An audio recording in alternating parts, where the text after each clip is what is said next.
following is a presentation of Main Street Media, your source for news, sports, and information on Main Street in Middle Tennessee.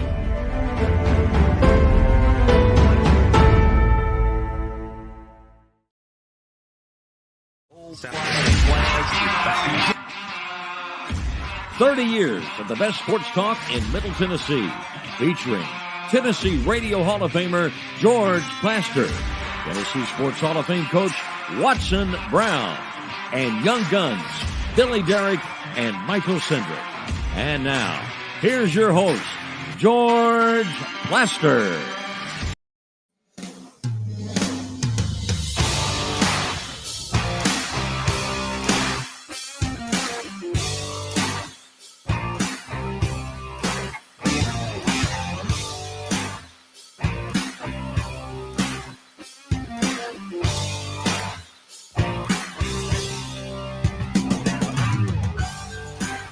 Hello again, everybody. Welcome in.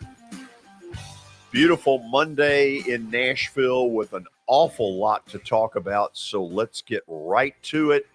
Head up to the plateau and say hello to Coach Watson Brown. Watson, how are you? Hello, George. You don't miss me as much since I was on Friday a little bit, huh? No, but I'm about to cough all over you. Well, go ahead. I'll talk right through it. If you got a cough, just go for it, and I'll keep talking. Keep talking. Billy, turn my mic off. I got you. There it is. Billy, what are you doing, boy? Did we get the cough gone? Yeah, it's gone. He's okay, good. Good. We covered for you, George. Did you watch a lot of football? Oh, yeah. Would the number 30 hours over the weekend be up or down? Ooh, well, start at 11 and finish about midnight. And then start at 12 and finish about 10. So I don't know how many hours that adds up to, but that's about what I watch. Yeah, that's a bunch. Yeah. Okay, let's get things started really quick. As a lot of you know, Terry McCormick begins each day on the show during football season with his daily Titans update. Terry, how are you? Doing well, George. How are you? Good. Let's get right to the news involving the Titans. As though they need any other injury problems, they've got another one. Yeah, a couple of things, actually. Caleb Farley, according to a report by Ian Rappaport, we know he left the game yesterday, did not return, and the report is that he has a disc problem in his back again. Now, that was a big issue for him at Virginia Tech. I believe he had 2 back surgeries while he was there. So that's certainly a concern. Now, obviously, Caleb Farley has not yet panned out as a player in terms of being a main contributor in the secondary. And that's certainly been a disappointment thus far. But health-wise, you certainly wish the best for him. And then the other thing that, this guy kind of gutted it out yesterday is Randy Bullock. Added to the injury report there just at the very end because he tweaked something in pregame warmups, and they had Ryan Stonehouse handle the kickoffs for much of the game yesterday. So, that's something to monitor as well, along with all the other guys who didn't play on Sunday, heading into a short week this week against Green Bay. Yeah, Terry, they have definitely got some issues. Is there a point in this, you think, where they put Bullock on any sort of an injury list and look for a kicker short term? I don't think they've gone down that road just yet. They have yet to issue the injury report, which actually would be kind of a virtual report because there technically was no practice today except for film study and things like that, maybe walkthroughs. But they are scheduled to release an injury report here anytime soon. It'll be interesting to see how they designate Randy Bullock in that. I think we'll know more once that sort of thing is revealed here in the next few minutes. And, it's certainly something that bears monitoring. The thing is, where would you go to find a kicker right now? You're probably just rolling the dice with somebody that's on the scrap heap that is not good enough to be on somebody else's roster already. They had this whole problem with the kicking carousel that they went through before, in between Ryan Suckup and Randy Bullock for 2 or 3 seasons. And Bullock seemed to finally have solved that somewhat. But we'll see what it looks like as far as his availability. He was able to gut it through yesterday and made a 35-yard field goal that helped put the game away. Terry, what else has come out of the game that you want to talk about? Well, it's kind of interesting. You know, one of the guys that has really made a nice contribution for this team is Chig Okonkwo. He hasn't gotten a lot of opportunities, only has 7 catches all season long, but he's averaging more than 20 yards a catch. And he had a 41-yarder yesterday that helped set up that Bullock field goal. So that's a guy that, you know, they keep saying they're going to get him more opportunities. They're going to give him more chances. I think now the time is that they need to go ahead and make good on that promise, get him some more touches. And, you know, Austin Hooper has also kind of come to life over the last 2 or 3 weeks. So what they've been lacking at wide receiver in terms of consistency, they might be able to find in the tight ends who are starting to put some production out there. Terry, in your opinion, what is the barrier that involves the tight end position? Because Hooper had proven long before he ever got here that he was fully capable. And I keep hearing all this crap about, well, it shows up in practice, but we're not able to take it into the game. What's the barrier? I think some of it is the fact that because the offensive line has been depleted and they're very average, that they've had to keep the tight ends in to block. And I think some of that means more of Jeff Swaim and Kevin Rader and less of Austin Hooper and Chig Okonkwo, who are more of your pass catching tight ends. And then some of that is just that sometimes in the progression, it didn't go to Austin Hooper, but somewhere about 3 weeks ago, they seem to have resurrected him. And he's been a guy that's been a pretty valuable part of the offense over the last 2 or 3 games, because certainly before Nick Westbrook-Akina's output yesterday, the wide receivers have been largely silent for a while. Yeah, if they're going to get any better on offense, Hooper's going to have to be a big piece of this. Terry, appreciate it as always. We'll talk again tomorrow. All right, sounds good. Okay, that's Terry McCormick leading things off with our daily Titans update. And that Titans update is brought to you by the great folks at the Justin Tucker team with Platinum Realty Partners. They are proven to be trusted with your most personal asset. The Justin Tucker team, they are Middle Tennessee's most trusted team in realty. Give them a call at 615-906-8458. Don't forget about Sumner Funeral and Cremation. They are sharing their family with yours in your time of need, now with 2 convenient locations in Gallatin and Hendersonville, and also online at sumnerfuneral.com. Sumner Funeral and Cremation, traditional, affordable, and dignified. All right, let's get into today's update. We start with the awful story up in Virginia. A former University of Virginia football player has been suspected of killing 3 football players and wounding 2 other students on campus late Sunday night. He's in custody after a manhunt in Charlottesville. Really just demoralizing stuff after, you know, we should be celebrating wins and good moments for players and coaches, but to be celebrating not something like this is awful. Watson, there is no telling what's going to come out of this story. No, George, and I think the 2 other people injured are football players, from what I've been told. So all 5 are football players, and a former football player that's just been off the team for a year is the one that did the shooting. So this is, I tried to think of this as a coach. I can't imagine. I've had deaths within players while they're playing, and from cancer, from different, just tough times. And I never dealt with anything like this. So this is for those families. How about getting that phone call, George? How about getting that phone call? Everybody keep those families in your thoughts and prayers. Got to. This is hard to even talk about. It is. Awful stuff there. So prayers up to those players and everybody involved.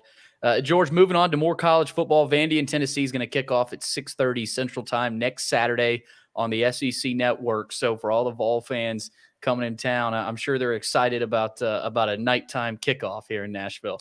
Yep. quite a few of the Tennessee Vandy games in recent years have been nighttime games. Not all of them. It's going to be chilly. Oh, it will be. Let's use this word, brisk. Yesterday, brisk. Whew. Playoff game against Cincinnati, freezing. Frigid. Never been that cold in my life. Y'all don't know what cold is. I'm telling you, I've been in some bad ones, man. It was below zero when we played Nebraska at Oklahoma one year. That's awful. I mean, my wife and my son were back at home watching it, and they were laughing at me. I was covered up with. They couldn't tell who was who. They only knew me by my mannerisms. I had a thing over my face. I had big jackets on, big thing over my head. Which one is Dad? Just pick one out. There he is. We know the walk. Yeah, right.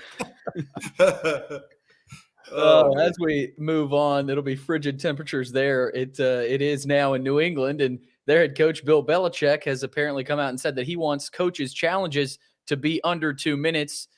He was asked about a key play in the Vikings' thrilling overtime victory over the Bills, and that's how he kind of responded. He said he thinks the challenges should be under 2 minutes. Yeah, but the other thing he said was that the coach's challenge ought to be available under 2 minutes. I think that's what he's talking about, Billy.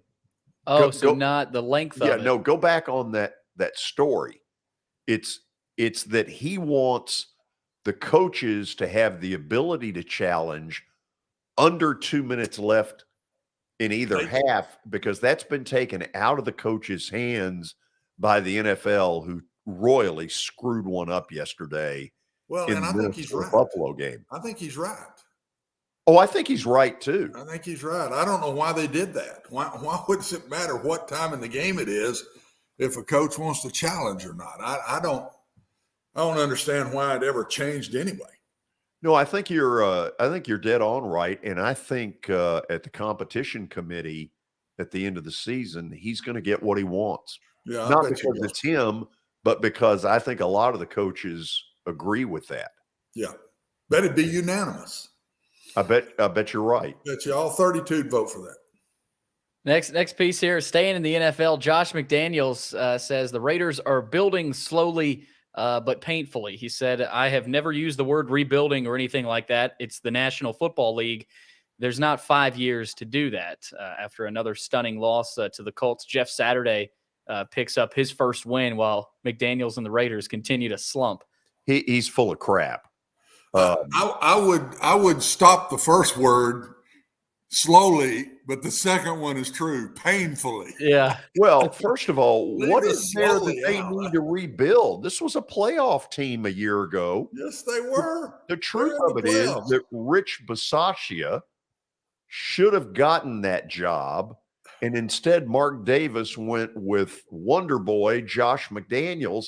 That team looks like crap. Coach, they brought in some big defense, some good defensive linemen, and the best receiver a year ago in the league, Devontae Adams. Give me a break. Yeah, I watched a little bit of their game yesterday. Watson, I don't think they're playing very hard. I'm not sure. He ain't got real problems. And he might want to be quiet because he might not make it. He sure ain't making it 5 years. He may not make it 2. No. Because I think the team right now is saying, I ain't playing for this guy. That's the way it seems. When I watched yesterday, and kudos to Jeff Saturday for getting that first win as an NFL coach. And Billy, I guess we move on from there. Let me kind of tell people it's the normal Monday stuff. We'll get Watson's analysis of the Titans' victory yesterday over the Denver Broncos. Then we will hear a little bit of Mike Vrabel's press conference. At 5 o'clock, Watson will release his top 4 in college football. Now, how does it compare to what we get tomorrow? Who knows? Only time will tell. We'll get to my studs and duds of the weekend. We've got a lot of college talk to get into. And then near the end of the show, Lipscomb University head basketball coach Lennie Acuff will be with us. Belmont and Lipscomb renew the Battle of the Boulevard tonight at 7 o'clock at Allen Arena. So we got plenty coming. Stick around. This is Main Street Media Television.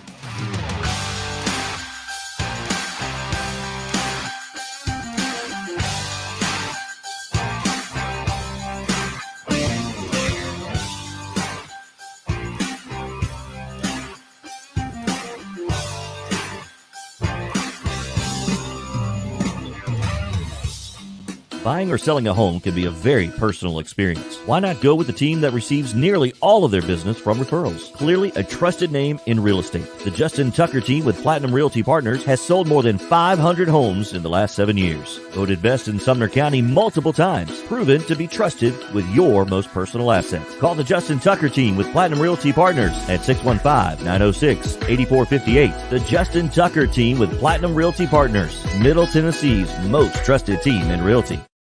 I highly recommend Sumner Funeral and Cremation because of their caring nature and attentiveness to detail. Pre-planning your funeral now will bring you peace of mind and less stress to your loved ones. When the chaos of losing you happens, your family can honor and celebrate your life, knowing things are happening just as you wanted them to. Pre-planning determines the details of your funeral, cemetery services, and can be less expensive. We are honored to serve you and are always here for you in your time of need. Sumner Funeral and Cremation. Traditional, affordable, dignified. SumnerFuneral.com. Jody Jones Dentistry can handle all your dental needs, from the basics to cosmetic procedures. All of this in the nicest dental facility I have ever seen. Jody has done it right. They're located conveniently at 55 Music Square East, and for an appointment, it's simple. Dial 615-259-5100 and tell them Plaz sent you.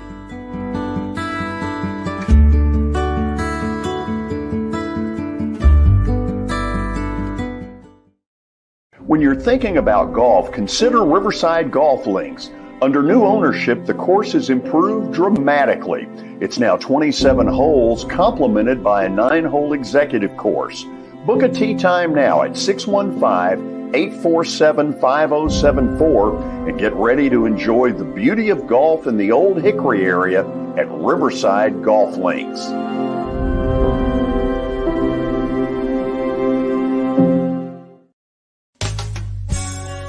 I'm Bart Durham. I was sworn in as a lawyer in 1963, and I've been working as a lawyer since then. We're a firm that does exclusively personal injury, a lot of tractor-trailer crashes. Insurance companies will open up their checkbooks when you force them to. We have systems that work. We get the most money for our clients in the shortest amount of time. I'm Blair Durham. My dad and I want to help. Give us a call at 615-242-9000. This is Eric Berner with Rockcastle Wealth Advisors. I help people in the pursuit of making their money live as long as they do.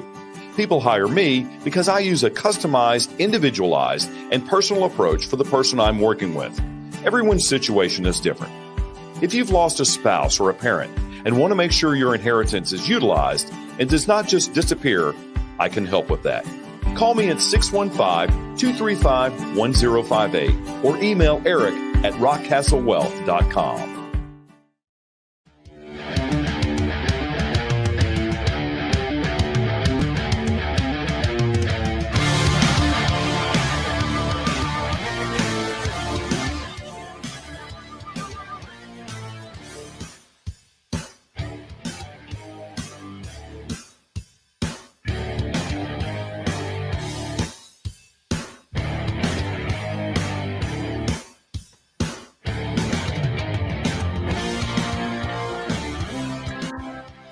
It is time for Watson Brown Titans Analysis, brought to you each week by the folks at Pennington Distilling Company. Repeat these words after me. A boring win is better than an exciting loss. Even though it ain't fun to watch. Woo! You better be a fan to watch those kind of games, man. That's only the diehards. Man. Only the diehards, and we're diehards because we watched it. It was pretty basic with one fun razzle-dazzle that ultimately helped win the game. But Watson. And we'll talk about that razzle-dazzle and what happened. We will. Okay. Let's go with the first point which is Ryan Tannehill. George, all the people that were not Ryan Tannehill fans, look at the alternative when he comes back. If Ryan Tannehill plays against the Chiefs, I say we win the game. If we'd had any passing game at all, we win that game. If Ryan Tannehill don't play yesterday the way they stopped Derrick Henry, we lose that game. Ryan Tannehill may not be the best in the league, but he's the best we got, and everybody better be hugging him and not be getting on him right now because, man, when he don't play, we're in deep trouble. So I'm defending him in some ways, but I'm just saying without him, we got no chance. I mean, we just don't have a chance without him. Based on what happened yesterday, is there an official scrapping of the read option stuff with Malik Willis? Again, if you're going to do it more. Would you not say that? If you're going to do it, play him 5, 6, 10 plays. I've not been for it all along. You know that. I said that way back when. I wasn't for using a guy in different ways like that. He's a quarterback. He needs to learn to play quarterback. That could have cost him the game. I mean, it's a cold old day. You put him in at a very critical 3rd and 2 or 3, and you run a read play with him. And fundamentals again, George, when you teach those read plays, both of you, you put the ball in the back's belly. You're looking at your read. Your eyes are here. The ball's in his belly. You teach never let the ball go past your armpit. You make your decision at your armpit. He made the decision way much wider than that. That's telling the back he don't know if I got the ball or not. That's what created the problem. Fundamentals of the read created that problem. Not just being cold, but he did not fundamentally run that play well at all, and that's why there was a fumble on the play. Okay, let's go to item number 2, which is simply the injuries. They're all over the league. I'm watching San Fran last night, and they played with about half of their – well, actually, let me take that back. It was the Chargers who essentially ran out of offensive linemen at one point. Well, Chargers is what happened yesterday to the Broncos. Right. The Why, Broncos. first of all, why is this happening so much? I know you've got a really strong theory about this. I still believe these kids are not getting contact ready quick enough. And these bodies are so big and strong, and we keep adding games to the season. I just think there's a lot to this, George. And but before I get into the injuries, I'll say this: after watching the last 2 years, there's 2 things that need to change in the NFL. You look at the depth of defensive lines in the league. There are a bunch of them. They're deep across the board. Where's everybody having trouble? Offensive line. People are only carrying 7 and 8 because they got to have all these other positions to be on special teams. They need to add 2 more positions and make it 55 instead of 53. And I'm going to say 56 on the second piece. Let them have 10 offensive linemen. The Broncos yesterday played with 3 guys off the practice squad, for God's sakes. Yeah. And you wonder why these quarterbacks are getting hurt? And football looks awful. That was an awful game because our backup defensive line was killing those kids coming off of the practice squad. They're killing them. They couldn't slow them down. They could not slow down. And we had guys out, but everybody's deeper in the defensive line than they are the offensive line. So instead of carrying 1 extra center, 1 extra guard, 1 extra tackle, have 5, 10 linemen like you do the defensive line, and I promise you it will improve on the spot. Second thing, they got to add a 3rd one for a quarterback. Everybody carries depth at everywhere else because all those people can be on special teams.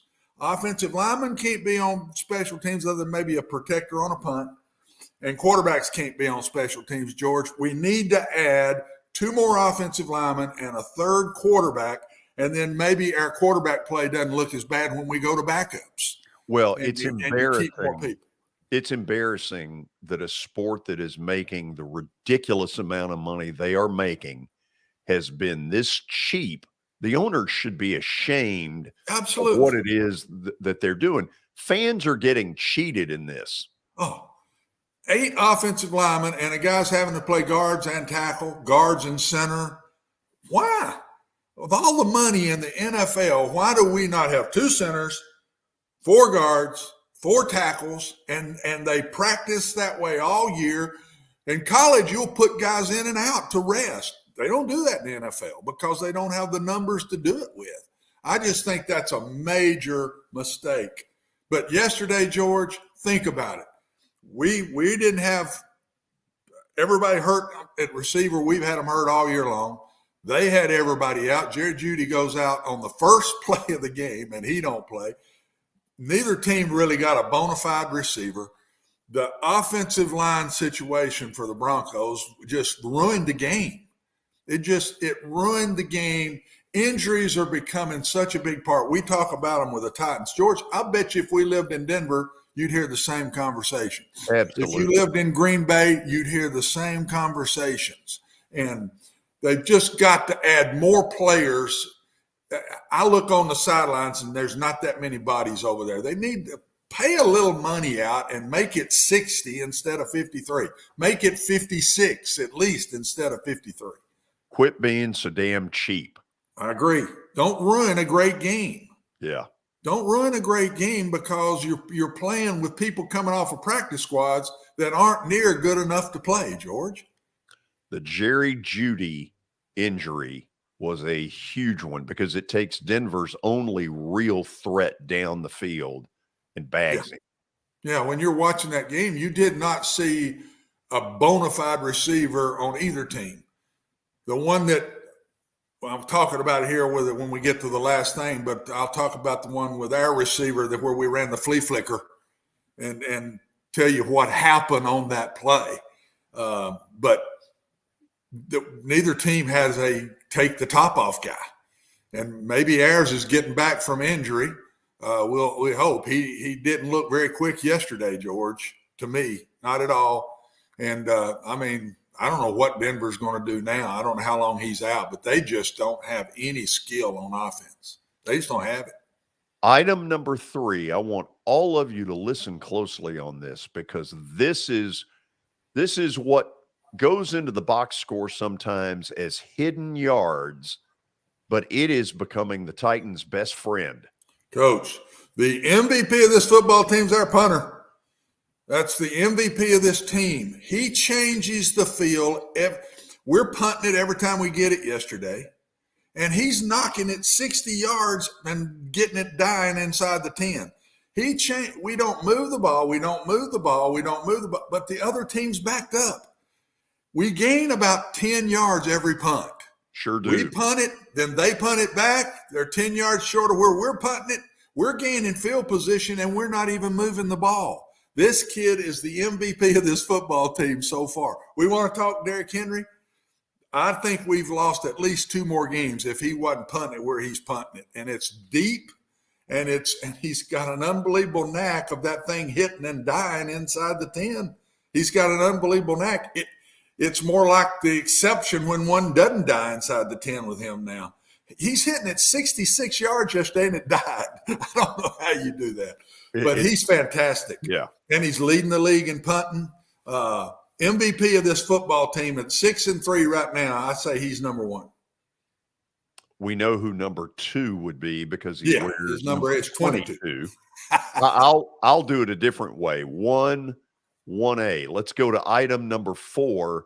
I agree with that. See that Watson deep down believes that too. Go. Well, here's what we're talking about. 75% of our passes need to come off of the ball touching number 22 off a fake. I'm telling you, that's our best plays. You don't even have to put it in his belly. Just stick it out toward him, and everybody comes running to the line of scrimmage. I mean, everybody wants to tackle him, George. All these teams are coming in scared of him. They want to tackle him before he gets started. So they're just sprinting, even safeties. I'm telling you, I watch the guys, they sit back there 8 yards deep. He stick it out, and here they come running up because they don't want to wait on him. He said, I'm going to hit him at the line of scrimmage. I ain't hitting him 8 yards down the field. So put the ball in his belly before any throw, except when we get in 3rd and long. Okay. But leave him in on 2nd down. We're starting to take him out again some. Don't take him out. I don't care if you throw him a ball. Just fake it to him and then throw whatever you want to throw. The flea flicker, hand it to 22. Everybody comes running up. We caught Denver in man-to-man. We were in a stack alignment with our 2 receivers. So they're one's deep and one's up on one of our guys. We kind of switched the stack, George. They act like they're blocking just a second. And we switched the stack. The 2 guys run into each other and knock themselves down. There's nobody. They're both laying on the ground at the 6 yards from the line of scrimmage. And so he's just running. The other one crossing the middle was wide open too. But the one running up the sidelines, there's nobody inside. It was, I don't know if I've ever seen that. I remember when I was at Vanderbilt's offensive coordinator, we ran a trap where you pull a guard. Well, both guards thought they were the pullers against Tulane one night. They run right into each other. The 2 linebackers on the other side ran right into each other. Our back broke clean for about a 20-yard gain. That's about what happened yesterday on that play. They flat ran into each other, and both of them are laying on the ground. Watson, let me try this on you, and you give me some thoughts here. I'm watching the Green Bay game yesterday, and this young guy, Christian Walker, has a breakout game. And now there's a belief, hey, Aaron Rodgers has finally got one that can get separation. And I'm sitting there thinking, okay, the Titans sort of had that a little bit yesterday as well with Nick Westbrook-Akina. Now, most of the time we've known him as Billy, help me here, NWI. Sounds like you're listening to NWI. What I'm asking is one of your many stations called NWI that you've worked at?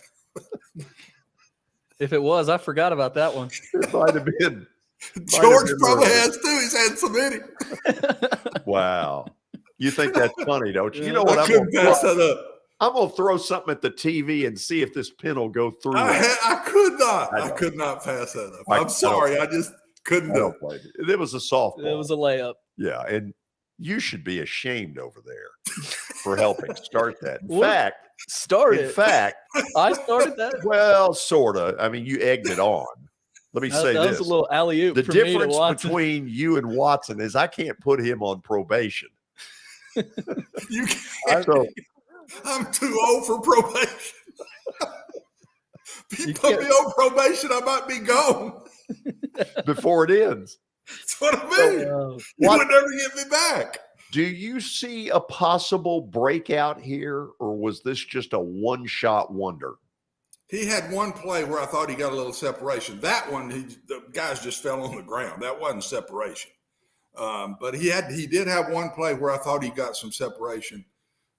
He seems to catch the ball good. He's strong. He's the only chance, I think, because I think Burks is he's missed so much. He's a rookie. And Woods is just not the guy, George. He'll catch balls for you. He'll catch crossing routes. He'll catch some hooks, but he's not that guy. And he's not a one. The only one I think we got a shot to make that is him and use these tight ends a lot more than they're using them. Way more. Now both tight ends. What's the kid that made the big play yesterday's name? I can't get it right. Okonkwo. Yes, he can run. Help me. Say that again, Billy. Okonkwo. Okay, so you're now double secret. Okonkwo and Hooper are very good pass catchers. I would start using them a lot more, and I think I would try to force balls more at Akina just to see if he can be the guy. We'll see if they do that Thursday night in Green Bay. Okay, we'll go to the break. Great analysis as always. NWI, Georgia's 15th station. We'll go to the break, and then we'll hear Mike Vrabel, part of his press conference earlier today. This is Main Street Media Television.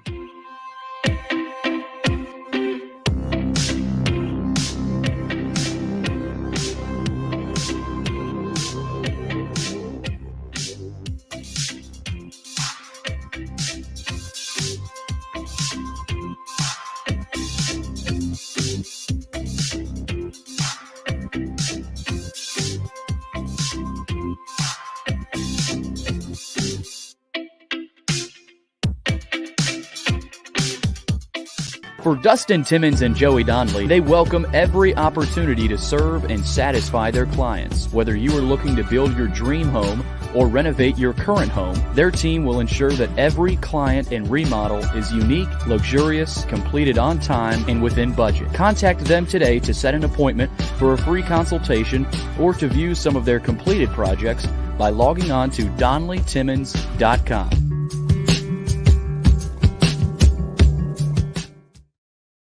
At WellSkin Dermatology and Aesthetics, we pride ourselves in providing access, innovation, and a patient experience second to none. Access to care and treatment when you need it. Innovation with medical-led cosmetics and various on-site technologies for full-service treatments with a customer experience that is calming, casual, and effective. Independently owned, providing medical, surgical, pediatric, and cosmetic dermatology and more. Visit WellSkinMD.com to schedule your appointment today. WellSkin Dermatology and Aesthetics. Access to healthier skin.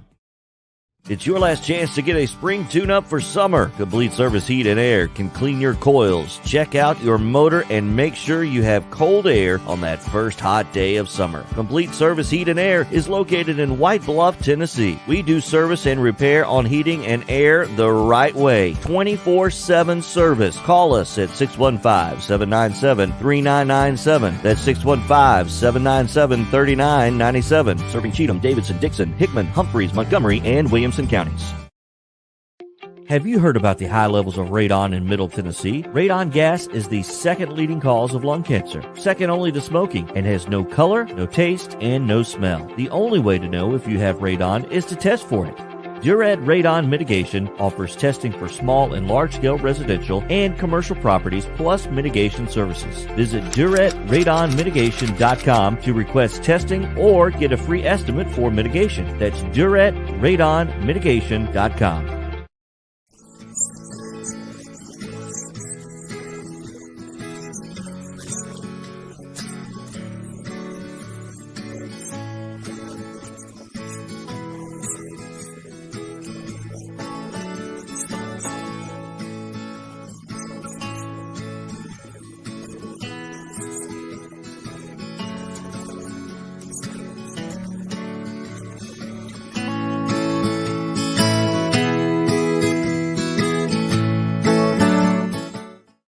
Since 1865, the First Baptist Church of Gallatin on Winchester Street has served its community by catering to the least, the last, and the lost, providing a church of welcome used by God to save the lost, transform the saved, and impact its community. As a proud multi-ethnic congregation, Pastor Derek Jackson personally welcomes you to join them in fellowship Sunday mornings at 8 in person or at 1045 in person or online at firstbaptistgallatin.org. First Baptist Gallatin on Winchester Street, serving with open arms as a true church of welcome.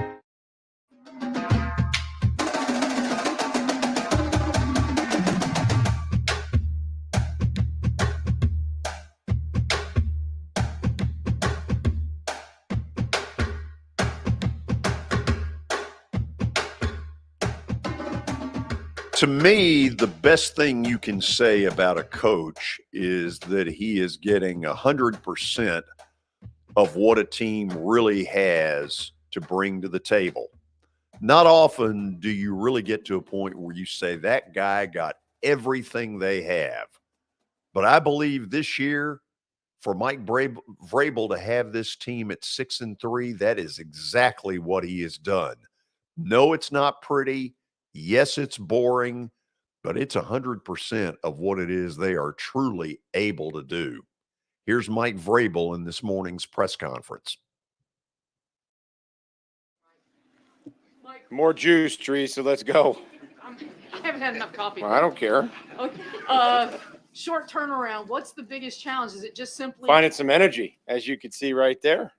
For your team that is so banged up? How do you is nursing their Well, I think that's part of the message is just, today is a Wednesday and a Thursday. Like, that's what it is. And we have to tell ourselves that. We have to tell our bodies that. We have to tell our minds that. But we also have to try to do the best that we can to win the mental performance and the physical recovery battle here the next couple of days. Everybody deals with it.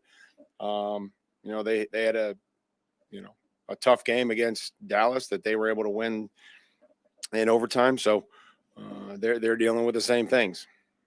Seemed like you guys by design were avoiding Derek on 3rd and 3 and 3rd and 2 yesterday. Why go away from the bell cow in those situations? Well, there's some situations where we feel like we're getting a more advantageous look when we do try to run the football. We can go back through the times that we've run it, and there's no answer. But when we did hand it off, I felt like we had a very advantageous look, and just didn't execute. We should have been able to convert that. You look at your defensive linemen that have been able to cycle in and produce for you. Have you done a better job of putting them in position to succeed, or coaching them into being better players? Well, I mean, I think all the credit goes to the players. They take advantage of the opportunities. They've stopped the run so that therefore you can, have a chance to affect the game and rush. I think you earn the right to rush the quarterback, and this week will be the same thing. This team has rushed for over 400 or 200 yards in 4 games. 3 of the 4 games that they've won. So they can run it with the best of them. They got 2 great backs. Looks like the line is coming together. They've had some moving parts there in the past couple weeks, but it looks like that's solidified. So this will be a huge challenge to play the run this week. You look at the difference between the Chiefs game and yesterday. How much do you think went into you guys putting the receivers in better positions to make plays as opposed to last week? Or do you think that was the players doing it? I don't even – we're going to focus on how we can get them open this week in the Packers and, what they may try to play us in. That's really the focus, is trying to look to 1st and 2nd down today and, 3rd down tomorrow. Not try to look and see each week like who did a good job, who did a bad job. Like we're all in it together. It's going to have to be the protection. It's going to have to be the play call. It's going to have to be recognizing the coverage. It's, getting the football out of our hand, finding the guy that we like. And, that'll be, a huge part of this week. And, can we convert on 3rd down when we have to? And, hopefully we can continue to, we have to run the football better so that we can, marry some of those play passes. Something good seems to happen every time you guys throw to Chig. It seems like the natural progression would be to go to Chig. We would like more. to. Yep. Yeah. That would be, trying to continue to find ways to get him the football, and, again, when he's out there running a route, like I tell every player that's out for a route, your job is to get open, and, you can't control whether you get the ball or not. That's up to the quarterback. So we'll continue to try to find ways to get everybody involved and do things to help us. But yesterday came through with a big catch. Ryan delivered a nice ball that was over top the linebacker. So I agree. Can you help me understand? You and Todd have said consistently with him you would like to, but you don't. So I'm trying to understand how it goes from liking to doing. We'll see where it goes this week. And, as far as helping you out, that's probably the last thing I would do. Talk about the challenge, I guess, of the short week. I mean, do some things get eliminated? I don't know if it gets eliminated, Jimmy, but you just try to do some things that you have a lot of banked reps on, a lot of confidence in. And, there's going to be some game plan things that we have to put in based on what they do. But I don't think things, necessarily get eliminated. You just are probably going to carry, some of your base stuff and that you have a lot of confidence in, and then, add a few things, but I don't think we could add a whole lot. How much of that offensive scheme and route concepts are similar to what he did here, or has it been too long to go back and kind of? I think there's been some carryover, but I think there's been some new things and probably some things that the quarterbacks, that Aaron liked that they've had, that I would say that, maybe we didn't do or Matt did when he was here. So, each year things change. I think there's some concepts. They do a great job running the football. They do. They run it from under center. They run it from gun. The RPO element, the quarterback is very good at that. Making decisions and getting it out of his hand. frankly, taking people out of the running game and having a few of them here recently abandon it altogether. Are you pretty confident that Green Bay is going to stick with it? Yeah, they did yesterday. They were down, and when they wanted us to get things going, they kept with that. They ran it 40 times, and I would imagine that would be the plan. They've run it on every really good defense. 200 yards against the Patriots, 200 yards the Bills, and 200 yards yesterday, and on and on and on. So hopefully we're up for the challenge, because they force everybody to tackle. They force the DBs to go in there and tackle. They put them at the point of attack, and that'll be a critical piece to the game. How did Ryan come out of the game, and how do you think he played yesterday? I thought he was probably average. I think just getting back in there, I thought he made some good throws. I thought there were some decisions that he probably could have made that were better. But then also there's some everybody's kind of in that same vein, right? Everybody's got to be on the same page. We've got to protect. We've got to be where we're supposed to be. There's a timing element to it at times, but Ron will be the first to tell you that wasn't his best game, but he came through with some big throws when we needed it. He was able to scramble and get a huge first down. Was able to recognize the blitz zero, get us into a check, and throw a touchdown. So there's a lot of really good things as well. Holmes and Austin Hooper got involved, especially on some of those combat catches. I know that's the thing that you well, the thing I like most is he made a mistake. He jumped off sides. He false started. He moved. He lined back up and called play, and made a catch and bounced off a couple guys and got us a big first down. So that's really what I'm taking away. From that was just, hey, that's a perfect example of a guy making a play. Not letting it affect him, and coming back and being available for the quarterback, and fighting through some contact, breaking 2 tackles. Has Todd Downing done all of the play calling this year, Mike? Again, we've been through that. As far as the play call, Todd talks to the quarterback. So whether he calls every play, I tell him I want a play called. But he talks to the quarterback. You satisfied with the way play calling's gone this year?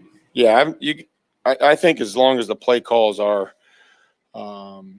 given to the signal caller in a timely fashion, and that we have time to get out there, whether it's offensively or defensively, make a call.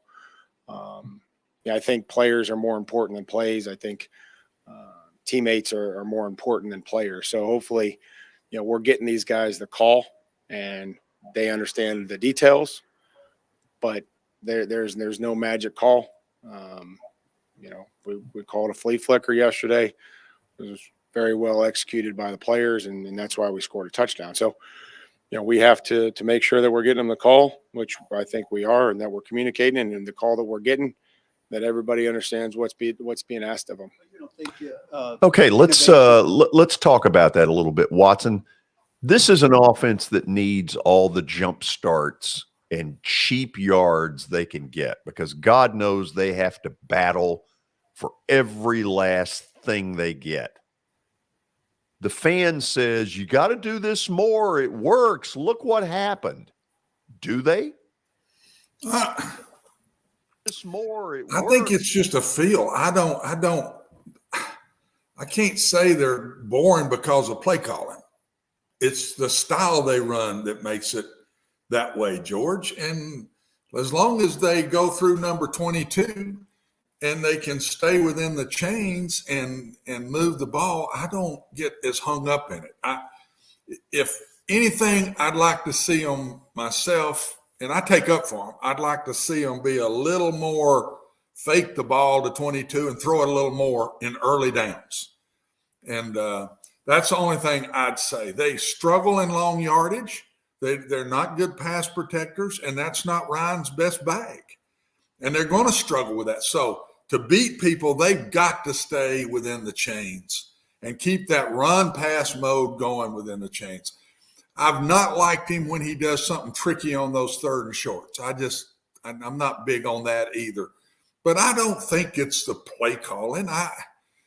It's rhythm that you get during a game, and sometimes we get out of rhythm But I don't think it's always the play call that gets us out of that rhythm. That holding call making it 2nd and 20 hurts us pretty bad.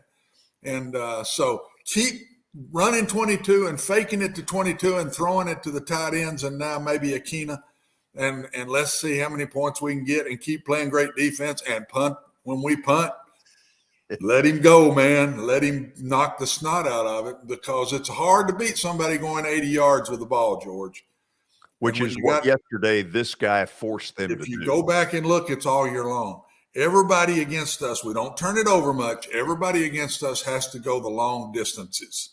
And it's hard to score when you've got a solid defense like we got up front.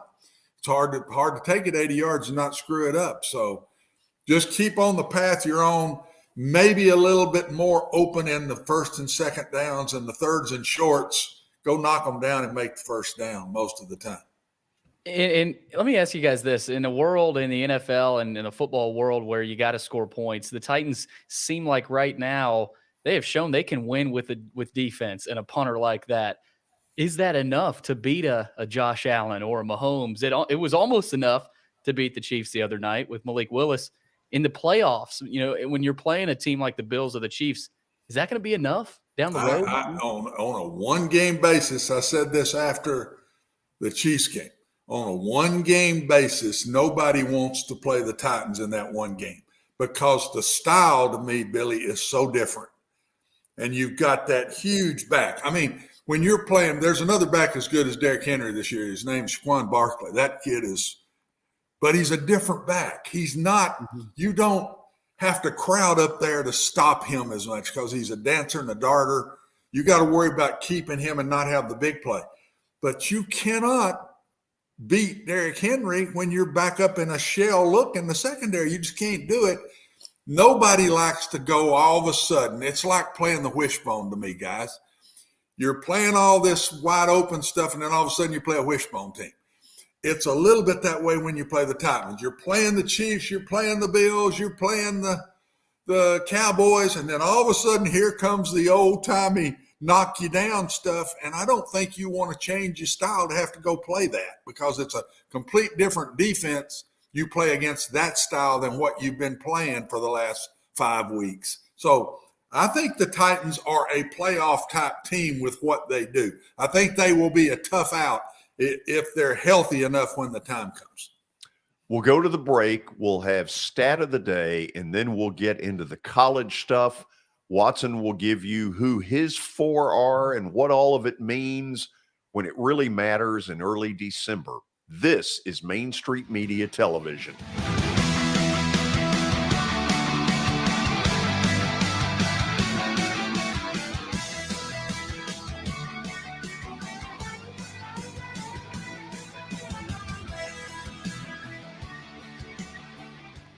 A man was critically injured following a crash early Friday morning. Officers at the scene said the victim was driving a pickup truck when he lost control of the vehicle. The pickup veered left and went into a ditch. A front seat passenger was wearing a seatbelt and escaped the crash without injury. The driver was not wearing a seatbelt and was ejected from the truck. He died at the scene. Law enforcement writes tickets to save lives. This holiday season, the largest lantern event in the country returns to Nashville Zoo. After sunset, come see more than 1,000 Chinese lanterns. All new designs including mythical beasts, a fantastical North Pole village, even a dragon soaring over your head. Welcome back to Zoo Illumination at Nashville Zoo. Bigger, brighter, and better than ever. Christmas for Kids is back at the Ryman this November 21st. Christmas for Kids provides children with shopping sprees, coats, and unforgettable experiences every year. This annual fundraising concert helps bring that experience to more kids. This year is hosted by Phil Vassar and includes Chris Young. The frontmen, which is Richie McDonald, formerly of Lone Star, Larry Stewart of Restless Heart, Tim Rushlow, formerly of Little Texas, Essex County, and a whole lot more. Christmas for Kids, November 21st. To purchase tickets, go right now to Ryman.com. When I made the decision to host the Plaster and Friends Celebrity Bowling Night, Strike and Spare is where I turned. And what a wise decision that turned out to be. They have 5 locations in our area with family attractions. They're perfect for birthdays, groups and corporate outings, and holiday parties. For more info, it's simple. Go to strikeandspare.com.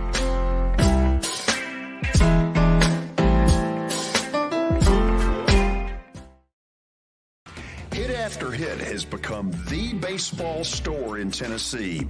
They have over 1,000 different models of gloves and over 1,500 wood bats. They also have several Iron Mike pitching machines as well as a Hit Tracks machine. If they don't have it, you probably don't need it.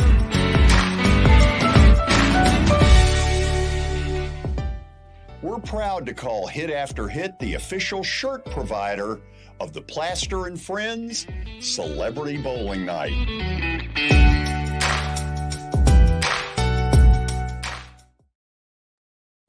Hey everyone, I'm John English. This is Keith Wallace, and we would like to welcome you to John English Antique Sports and Cards in Shelbyville, Tennessee.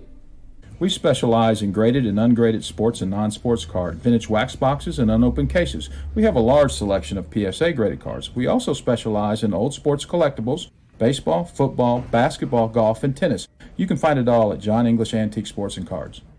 We are happy to be associated with Nashville's greatest sports antique, George Plaster.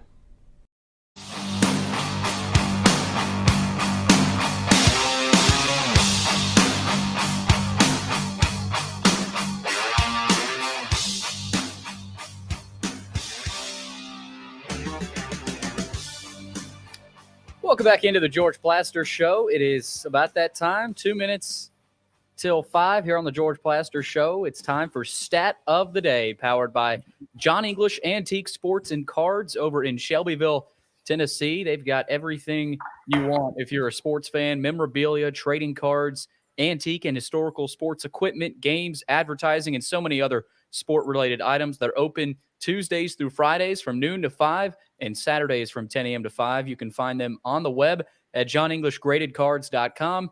Don't forget as well about Eric Berner with Rockcastle Wealth Advisors. Give Eric a call at 615-490-7052 or visit rockcastlewealth.com for more information. All right, let's check out today's stat of the day. George, you got Watson back. That's always good news. I need all the help I can get. I know Watson may say otherwise, but here we go. Which NFL team has not scored a second-half touchdown since Week 6? Little hint, they were a playoff team last year. Well, it ain't us because we scored yesterday, second half, first one. You got the Titans. We would have been in that pile, but we scored on a flea flicker yesterday. Okay, I think I don't think it's Cincinnati. Do you? No, don't. Okay. New England. New England was a playoff team. I'm eliminating Buffalo.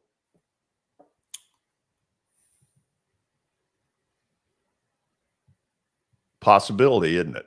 Yeah, they'd be there. What about let's keep going. What about the Raiders? Yes, the Raiders. But didn't they score a touchdown yesterday? Didn't they score one in the second half against us? But it's the last 6 weeks. So last 6 weeks. They scored one yesterday against Indy. So let's take them out of the mix. Tampa has scored touchdowns in the second half. Philly has obviously scored touchdowns. Minnesota, I'm just going through. No, Minnesota scored. What about the Rams? You know what? The Rams scored yesterday on the final play of the game against Arizona. Arizona was a playoff team a year ago. Arizona scored a touchdown yesterday. Watson, I honestly think it's New England. Denver ain't been scoring either. But they weren't a playoff team, were they? They weren't a playoff team a year ago. No. You think it's New England? Yeah. You go New England. I still think it may be the Rams. Okay. Let's put it up there. What? Nobody circles the wagons like the Buffalo Bills. That's the Buffalo shocking. Bills hadn't scored a second half touchdown in 6 weeks. Are you serious? Let me check. That's crazy to me. This won't be a quick fact check, but throughout the show, I'm going to try to. I'll say this. If that stat is not accurate, Michael, how many weeks is that? What week was this? 8? 9. This is week 10. So it's only coming up, or this past one? This past one was. So that means 4 games they have not scored a touchdown. Whoo! I never would have got that one. Nope. So they didn't score in the second half yesterday? Okay, you keep looking it up. We'll do some yapping. By the way, we've reached the 5 o'clock hour. Is brought to you by. We have reached the 5 o'clock hour. It is brought to you by Middle Tennessee Bone and Joint. They combine state-of-the-art orthopedic service with a family atmosphere. No matter what injury you have, whether it's a sports injury, sprained ankle, or a major joint replacement, they've got the staff and training that you need. Visit them online at mtbj.net for more information. I wouldn't have gotten Buffalo if you had given me an hour to figure it out. I think I might have had them and the Chiefs as 31 and 32 to pick.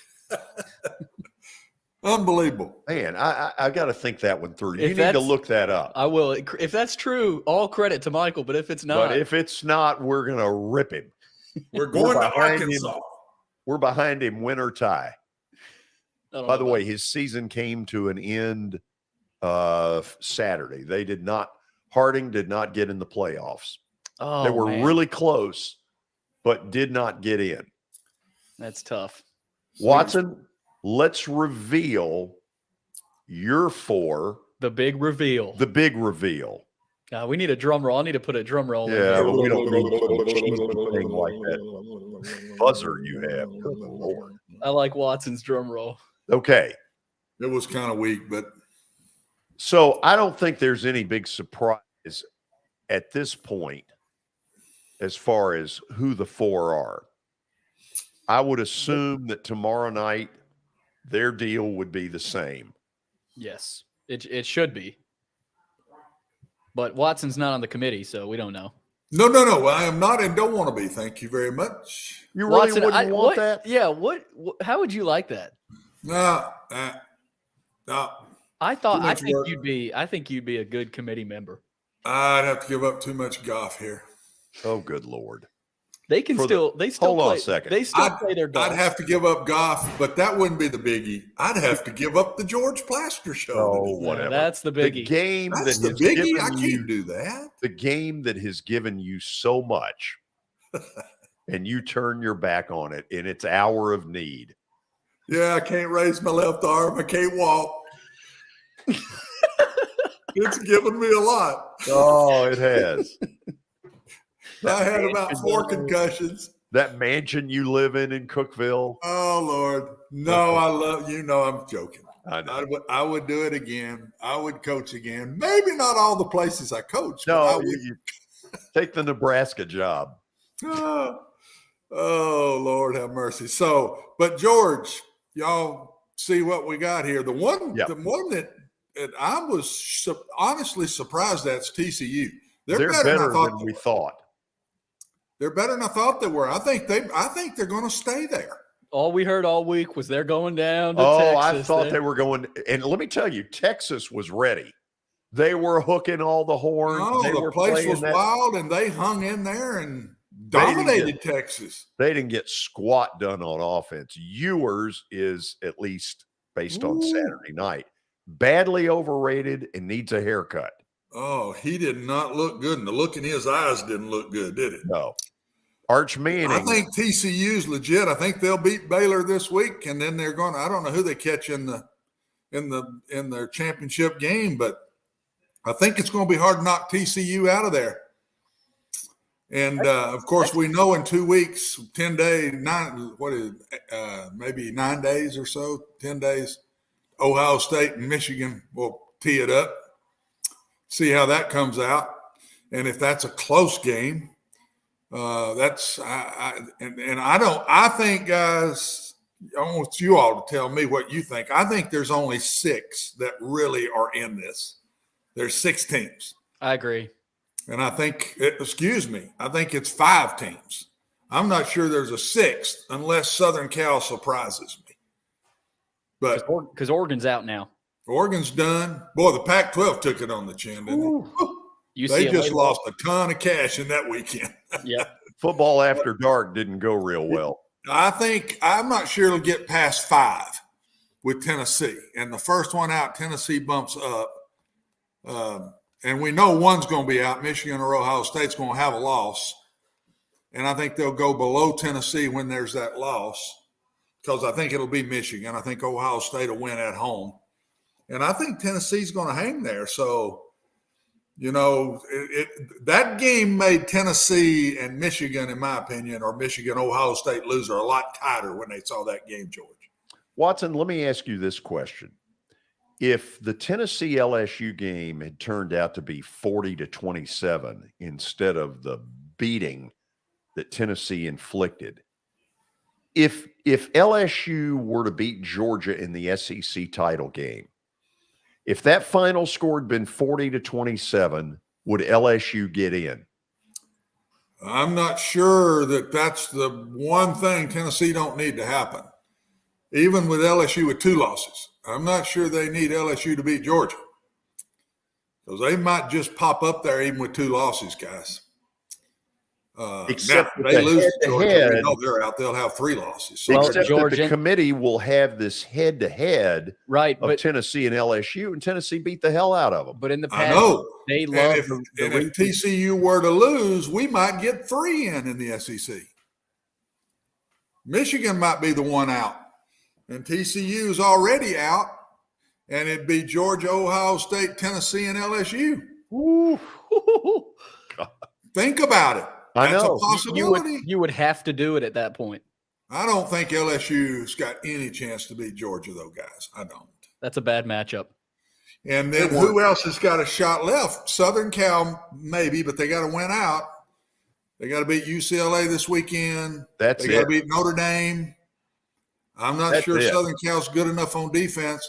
Clemson is the only chance left if they beat North Carolina in the championship game and North Carolina wins out up to the championship game. North Carolina would be high enough seeded that might give Clemson a boost. I don't think North Carolina beating Clemson, they would, because they just don't have the resume. So, honestly, 2 teams on the outside looking in, way outside, I think. Maybe 3. LSU got to beat Georgia. Southern Cal's got to run the table, and I still don't think they'd pass Tennessee. Do you all? I don't think they would. I don't think they'd pass Tennessee if they run the table. And then Clemson even way past both of those. I think it's going to come from the 5 we got, counting Tennessee, put Tennessee right in the middle of this, put Tennessee right in the middle, and the 6th one is LSU looking on the outside with a shot of beating Georgia. And maybe, just maybe, they sneak in. I think it's going to come from those 6 schools. If the top 5 are Georgia, Ohio State, Michigan, and TCU, I think only Georgia and Ohio State have better odds to get in than Tennessee. I think Tennessee's odds of getting in are incredibly good. They're better than – I'm not sure they're not the best of all of them, because Georgia's not going to have an easy game against LSU. Tennessee don't have any games left, man. They're sitting there now in the catbird seat. And Ohio State, they're playing Michigan at home, but they've got to play somebody pretty good. Michigan's going to play somebody pretty good. TCU's going to have 2 more good games to play. Georgia, I'm not sure, and counting Georgia too, Tennessee's got the best look of everybody, because they got to play South Carolina and Vanderbilt, 2 of the bottom teams in the SEC. So I'm not sure Tennessee probably might have as good odds as anybody is getting in the Final 4. By the way, if you're just joining us, the Tennessee-Vanderbilt game will be a 6:30 kickoff a week from Saturday, Thanksgiving weekend of Saturday. That got announced earlier today. There are the other four. Tennessee, by far the best shot of those four to have a chance. Now, let's move on to studs and duds. We start with studs, and George, you're starting in the Big 12 with TCU. Man, did they get my attention, because I had them mentally at a certain level. I thought Texas would beat the crap out of them. Take them behind the You picked woodshed. TCU to win the game, didn't you? No. Oh, wait a minute. You're talking about you picked TCU and underdogs. Yeah, but I didn't believe it. Good job. Good way to remember that. Yeah, but I didn't believe it. That's why I'm sitting here listening to you talk, and I said, "My gosh, you picked them." You just said you thought they would kill them. I thought they would kill them. Okay. You were just going for points, weren't you? I You was just going saying for points. Yeah. And let me say this: now that I've They're got a them, stud, buddy. They're a stud. And they won't be are. embarrassing when they get in the playoffs. They'll play somebody pretty daggum good now. They won't be no They easy are. out. That's a rock solid football team with a savvy quarterback. That court, he should Max be. Duggan's pretty darn good. He might be number one for the Heisman right now. Coach, that tailback's a good player. Yes. That tailback is a good player now. He's big kid. Had to be a weird environment for Gary Patterson Saturday. Ooh, Man, I've heard him even worse when he lost on the other side. Yeah. I would love to have had a penny for his thoughts. Ooh, it wouldn't have been good ones. I wouldn't have liked that game if I was him. No. Item number 2, stud number 2, Washington. Michael Penix was incredible. Stud. Yeah. Probably played the best game as a quarterback all weekend. He made play after play, and they keep coming back. And man, with everybody pulling against Washington, because everybody wanted Oregon hang in there. Yeah, I never saw that one coming. He upset the whole apple cart. No, I would have picked that in a heartbeat. It was double points, right? They were a double-digit dog. This double-digit dog, man. You're dead on. That's 2 in a row you got there now. Third one, Central Florida. Everybody thought, boy, this is Tulane's breakout. And instead, Ole Miss transfer John Rice Plumlee ran wild over Tulane. He played his best game yet. Big win for UCF. Central Florida's pretty good. They've gotten better, George, as the year's gone on. They have. I watched them early, and I went, I'm not sure. The whole team's gotten better, but John Rice Plumlee's gotten a whole lot better. Looks like he's gotten comfortable. Yeah, he's comfortable now with what they're doing. That would not be one I'd want to play here late in the year. I wouldn't want to mess with Central Florida. Here's one I didn't see coming. Vandy. The Doors. Congratulations. Yeah. I mean, fantastic. To get that off your back, man, now you can go into next year. And they'll play loose now against Florida. Florida's gotten better too, by the way. Florida's gotten a lot better. Florida is starting to play much better football, but they won the game. Look at the stats. It wasn't just given to them by Kentucky. And give Mike Wright a lot of credit, guys. Here's a guy got flat benched. Just go sit on the bench. We're starting the other boy, the other young man, and he got his chance to come back and proved himself. He wasn't over there pouting. He made a lot of plays in that game. I think he was the main reason they won the game was him with his legs and a few throws, but his legs, he had over 100 yards rushing himself in the game, a 59-yard touchdown run that really got the momentum going. I think he was the main cog. So I'm proud of him. Congratulations for him. Now to the duds, and there are 3 in the SEC, beginning with South Carolina, who went to Florida, put a stamp on the envelope, and mailed it in. That offense, golly bum. They just cannot move the ball very good. They did okay against Vanderbilt, but that offense is just, when I watched that, I just sit there and said, wow, man, they've got to do something on that side of the ball if he's going to take the next step at South Carolina, George. They got to do something on that side of the ball. Oh, big time. Dud number 2. How? Oh, no. How could UCLA, with so much at stake, I mean, I know what the answer is, overlooked Arizona for Southern Cal this Saturday. Trap game. Whew. Wow. Arizona at home. This game wasn't in Arizona. it's at home, for gosh sakes. Yeah. And their defense, guys, them in Southern Cal, this game coming up Saturday, 70 to 60. 59-58. Take the over. Take the over in this one big time. Item number 3. Come on, he is on our duds every week. First of all, West Virginia is about to fire the athletic director, and then they're going to fire the football coach. And then it's going to be interesting to see if they want Jimbo. It's coming together, Watson. By the way, Brent Zwerneman, who covers Texas A&M for the Houston Chronicle, will join us on Wednesday. 5 o'clock. Be there. I don't think he makes it, guys. I don't see how in the world he makes it. You can't. I think they got enough. Believe me, money is not the issue to the Aggies. Have you seen that buyout? What is it, Yeah, 86 I have. mil? Oh my But I'm God. telling I you, mean, it's I bigger think than they're national upset enough debt. to do it. I think they're upset enough to do it. The only way they don't is he had that number 1 class, and they might just say, let's give him one more shot. There's a Bunsen If burn. I'm betting today, I don't think he makes it. That whole class might leave, though. Yeah, just watch. They may do it. And then this one. I cannot figure out what's going on at Kentucky. I know Will Levis has a really painful turf toe, but since that happened, they have gone in the dumper. So they looked awful against Tennessee. They looked awful against Vanderbilt.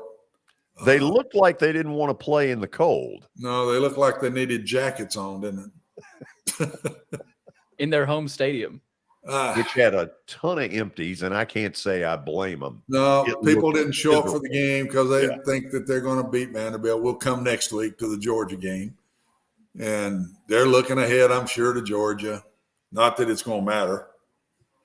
But, boy, they laid an egg. They went. And I sure don't want to take away from Vanderbilt. I thought they went up there and played hard. They had flu all week throughout their team. Mm-hmm. A lot of those kids didn't practice. And they go win the game. So give them credit for that. But my gracious, has Kentucky fallen off since the start of the year, George? I'm not so sure when they lost to Ole Miss back and they blew that game. When they blew that Ole Miss game in Oxford, I'm not sure I've seen them be really good since then. Yeah. They beat It's a Mississippi little bit- State in a decent game.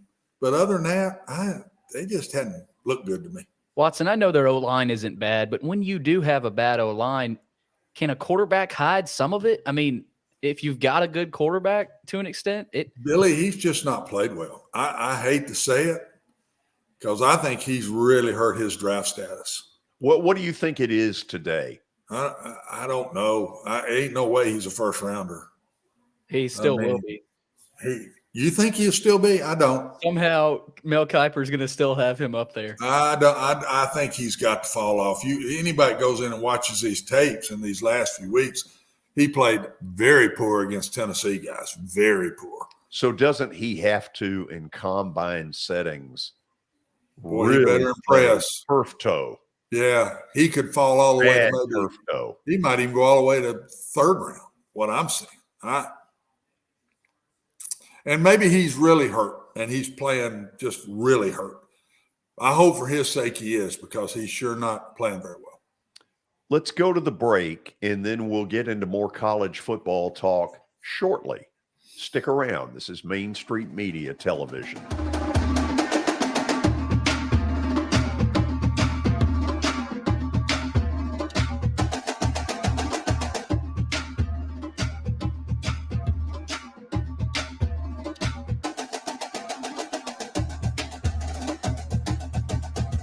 Buying or selling a home can be a very personal experience. Why not go with the team that receives nearly all of their business from referrals? Clearly a trusted name in real estate. The Justin Tucker team with Platinum Realty Partners has sold more than 500 homes in the last 7 years. Voted best in Sumner County multiple times. Proven to be trusted with your most personal assets. Call the Justin Tucker team with Platinum Realty Partners at 615-906-8458. The Justin Tucker team with Platinum Realty Partners, Middle Tennessee's most trusted team in realty. I highly recommend Sumner Funeral and Cremation because of their caring nature and attentiveness to detail. Pre-planning your funeral now will bring you peace of mind and less stress to your loved ones. When the chaos of losing you happens, your family can honor and celebrate your life, knowing things are happening just as you wanted them to. Pre-planning determines the details of your funeral, cemetery services, and can be less expensive. We are honored to serve you and are always here for you in your time of need. Sumner Funeral and Cremation. Traditional, affordable, dignified. SumnerFuneral.com. Jody Jones Dentistry can handle all your dental needs from the basics to cosmetic procedures. All of this in the nicest dental facility I have ever seen. Jody has done it right. They're located conveniently at 55 Music Square East, and for an appointment, it's simple. Dial 615-259-5100 and tell them Plaz sent you.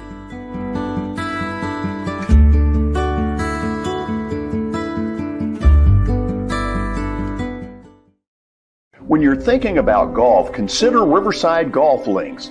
Under new ownership, the course has improved dramatically. It's now 27 holes, complemented by a 9-hole executive course.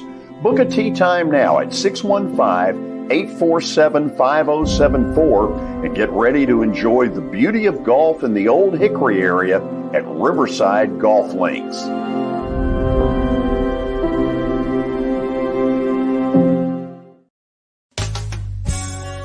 I'm Bart Durham. I was sworn in as a lawyer in 1963, and I've been working as a lawyer since then. We're a firm that does exclusively personal injury, a lot of tractor-trailer crashes. Insurance companies will open up their checkbooks when you force them to.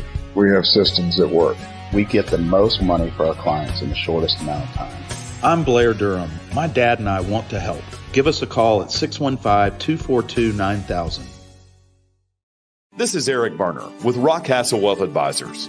I help people in the pursuit of making their money live as long as they do.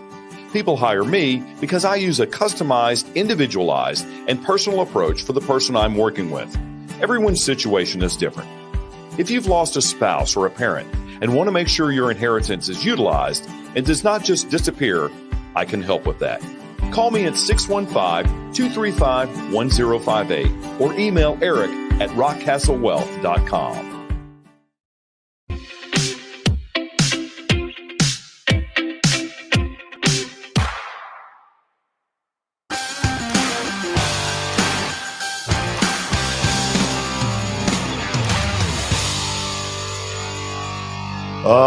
We are back. Hey, Watson. No Watson yet. He took off on me. Grabbed a little. You all came back quicker. That was quick. Tell you what, it looked good on TV, though. I mean, you showed good lateral movement. Sometimes we have to head in one room when we have to go. You have to go, George. Watson still got the burst. I get it. We won't. By the way, I jumped the computer right into the chair. If you saw that. Nice. Yeah, just right over the top of it, just like leaping a tackle. I jumped the computer and fell right in the chair. I would, because of that, offer you the 70 and older Heisman. Open that door. Go ahead. Yeah. Yeah. Appreciate you got me back.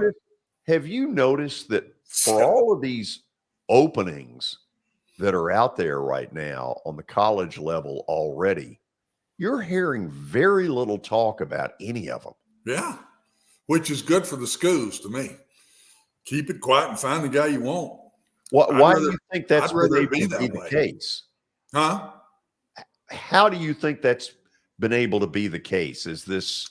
I don't know that people care. The football season's been so exciting, college football, and the up and down with every other team and upsets all over the place. I just think people right now, if you're in Auburn, Alabama, you're probably hearing it a lot more. But nationally, we're not hearing a lot about it, guys. And I think that's really good for the schools to be able to go quietly and find who they want. Who do you think at the moment are the top three at Auburn? I think they're going to hang out till Lane Kiffin absolutely behind the scenes says no. He said no, but that don't mean no. Yeah, the public no doesn't mean a damn thing. Not anymore. And I mean, Hugh Freeze signs a new 8-year contract. They don't mean nothing. No. I still think it's 1-2. I think they're kind of waiting on Lane, and they may get the no from Lane. But that ego Lane has and want to take on Saban, he may have to just. But I think then I think it goes to Hugh Freeze. They've got to keep Cadillac on that staff, don't they? Somehow. You know, coaches don't do that a lot. And if they make that part of the job, they're not going to get the top dog coach they want when you start telling them who he's got to keep as a coach. That's one thing coaches don't want to listen to. They just don't want to listen to that. They're going to make their own decisions. I mean, he's doing a good job. I don't think he'll get the job. They're not going to take a chance, guys. They got to go big time in their mind. They're going to copy Nick's Alabama and what Nick did. They've got to go Brian Kelly level kind of stuff. I agree. That's what I think they're going to do. They saw that Alabama went through 3 or 4. Then they finally said, the heck with this. We're going top dog. We're going top line, and we don't care what it costs us. And I think top line would be Kiffin or Freeze. I think that would be top line. The reason I say that, for Auburn, it would be top line because they know Lane messes with Nick.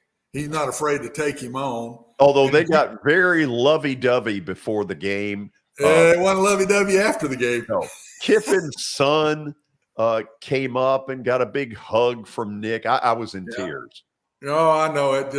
You went emotional on me, didn't you? Really did. And then Lane don't even come up to him after the game. He goes over to Bryce Young. He had to introduce his son to his dad. Oh, me. But I still think it's Lane because they know he'll take on Nick and have fun with it. And I think Hugh beat him twice. He beat Nick twice. That's all they're thinking. How can we beat Alabama? That's their whole bag. Do you hear anything at Nebraska? No. I keep hearing ESPN people say Matt Rue. I don't believe that. I'm not sure Matt Rue would take that job. At Nebraska? At Nebraska. That's the name I keep hearing. The ESPN people throw out there the most is Matt Rue. And I don't know. I don't feel good about that one. On either side. I'm not sure that's who they'd go after, and I'm not sure Matt would take that one. Do you believe Deion will be back at Jackson State next year? Woo! I kind of do. I kind of think people might just pass one more time to see how far he takes Jackson State. And he may take them pretty good before this year's over. I mean, they're rolling, but they did hurt his son got hurt the other day in the game. So, and that would really hurt him because he's a good player. He's a really good player. Watson, I always believed that one of the reasons that Tim Tebow did not get more opportunities when he really wanted, that one last chance was pro teams saying, we're not bringing the circus to town. Even though it's not Tebow's fault, there's a circus. Do you think Deion suffers at all from that same mentality? I hope not, because in some ways, his circus, his confidence, the way he carries himself is a positive to me, not a negative. I just think there's still, is he good enough? Has he proven enough that he is a top-line coach? And if he goes ahead and wins out the rest of the year this year, then I think next year he might be. And he may get one this year, guys. He may. But if there's a holdup on him, I think it's that more than the circus piece, George, myself. Where's Bill O'Brien in all this? Now, let me say up front, O'Brien did a horse manure job with the Houston Texans. As a GM, he was a complete zero. Yeah, and he's caught some heat at Bama. He's catching heat this year. He's not as hot as he was last year. Right. Anytime you lose 2 games, who are they going to throw it on? The quarterback? Usually the offensive coordinator, not the defensive coordinator, and the head coach. That's the 3 dudes that catch the crap. And I'm not sure he's going to be hot when this is over because Alabama's going to ride this out. They're not going to lose another one now. And they're going to go to a so-so bowl. They'll go to one of the Orange Bowl or something like that. I don't know if he stays as relevant after what's gone down. I'm not sure. I don't know. I may be wrong again on that one. He may get the one right out the gate.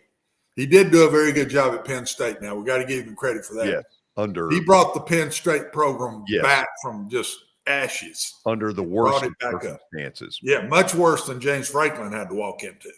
I mean, Bill O'Brien's the one that got that thing started. Okay, I'm about to fire a hand grenade. Throw it. I'm going to dodge it. There's no way to be critical of anything that Josh Heupel has done at Tennessee. No. But I thought he ran up the score against Missouri at the end. His players kept looking at him like, do you really want to do this?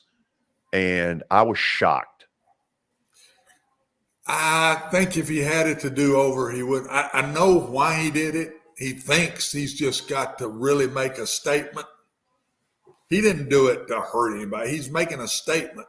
He's trying to get his team in that final four. I get what he's trying to do. I guess what I'm asking myself is the committee that stupid that they need that?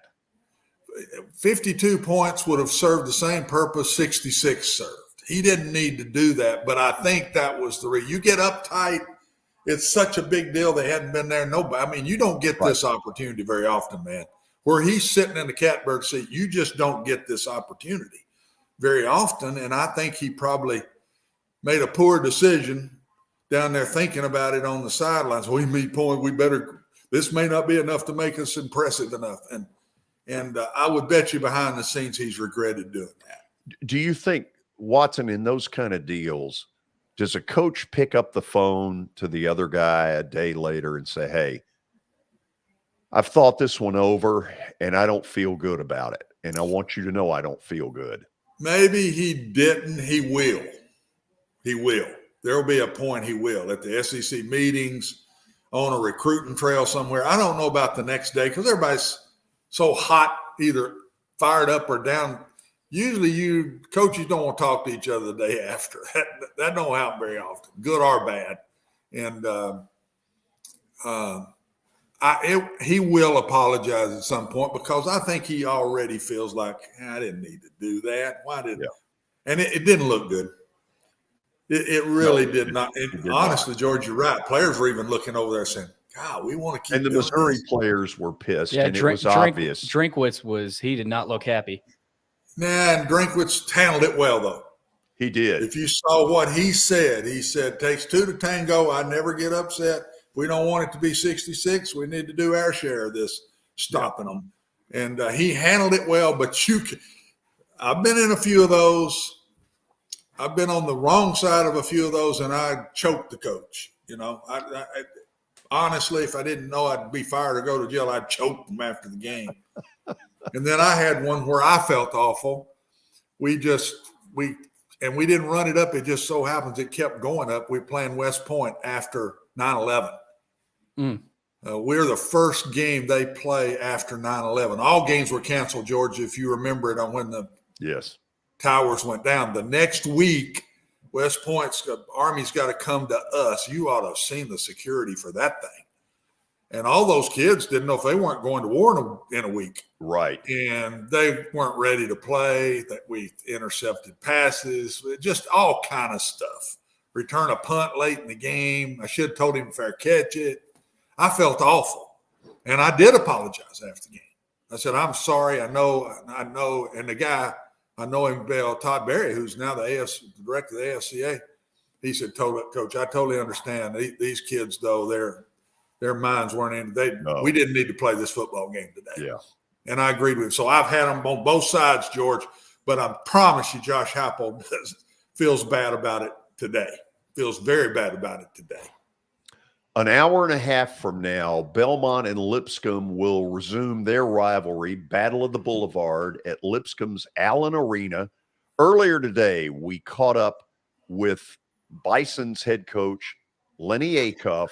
You will hear that interview when we come back. This is Main Street Media Television.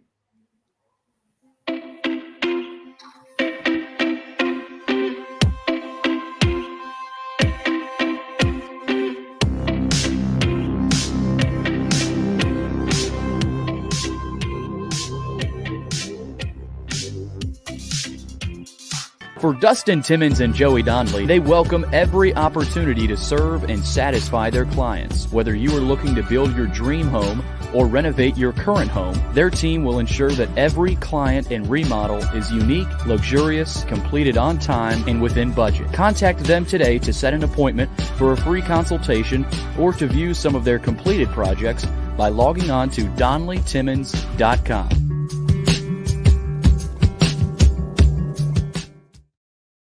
At WellSkin Dermatology and Aesthetics, we pride ourselves in providing access, innovation, and a patient experience second to none. Access to care and treatment when you need it. Innovation with medical-led cosmetics and various on-site technologies for full-service treatments with a customer experience that is calming, casual, and effective. Independently owned, providing medical, surgical, pediatric, and cosmetic dermatology and more. Visit WellSkinMD.com to schedule your appointment today. WellSkin Dermatology and Aesthetics. Access to healthier skin. It's your last chance to get a spring tune-up for summer. Complete Service Heat and Air can clean your coils, check out your motor, and make sure you have cold air on that first hot day of summer. Complete Service Heat and Air is located in White Bluff, Tennessee. We do service and repair on heating and air the right way. 24/7 service. Call us at 615-797-3997. That's 615-797-3997. Serving Cheatham, Davidson, Dixon, Hickman, Humphreys, Montgomery, and Williamson counties. Have you heard about the high levels of radon in Middle Tennessee? Radon gas is the second leading cause of lung cancer, second only to smoking, and has no color, no taste, and no smell. The only way to know if you have radon is to test for it. Duret Radon Mitigation offers testing for small and large-scale residential and commercial properties, plus mitigation services. Visit DuretRadonMitigation.com to request testing or get a free estimate for mitigation. That's DuretRadonMitigation.com.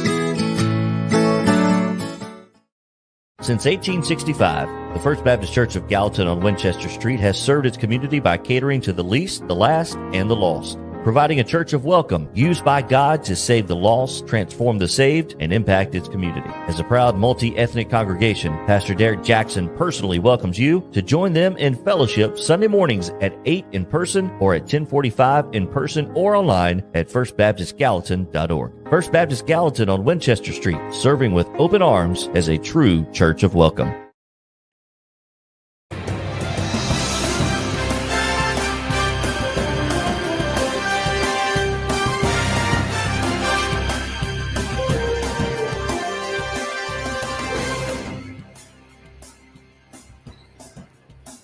Well, what goes on in November in college basketball oftentimes goes unnoticed, and we're not going to let that happen. By the way, Tennessee got ripped around pretty good yesterday at Bridgestone against the Colorado Buffaloes. That one caught a lot of people by surprise.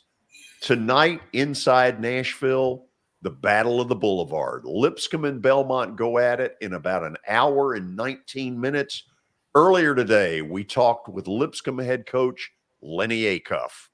Lennie, first of all, thank you for taking the time on game day. That doesn't happen very often, and I'll admit, oftentimes I'm embarrassed to ask for an on the day of the game, but I've hoped you and I were good enough friends that you'd say yes. No, it's my pleasure, George. Like I told you, I'm so happy for you and your new show and love listening to it. And I'm thankful for the opportunity, so I appreciate you asking. Well, thank you. Tell me a little bit about what this rivalry has been like since you've gotten here, and how important is this to Lipscomb?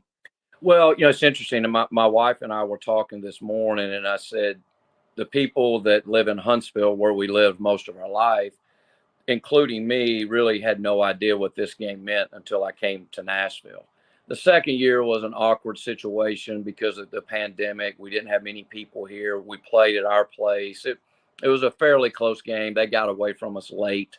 And then last year we were playing great. And the game before we went over to Belmont, Hassan Asajala, our big guy, who we kind of, been our main guy for all 3 years I've been here. He got hurt the game before that, and we just, they put it on us over there. So, but I'm amazed at what it means to the school.